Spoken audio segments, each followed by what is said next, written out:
ఏడు స్వరాలే ఏడు కొండలై కలసిన కలియుగ విష్ణు పదం అన్నమయ్య జననం ఇది అన్నమయ్య జననం ఇది అన్నమయ్య జననం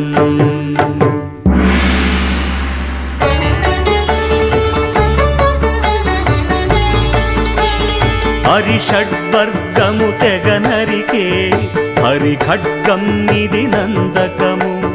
బ్రహ్మలోకమున బ్రహ్మా భారతి నాదాశీసులు పొందినదై శివలోకమున చిద్విలాసమున ఘమరుధ్వనిలో గమకితమై దివ్య సభలలో నవ్యలాస్యముల భూవంతుల చేవ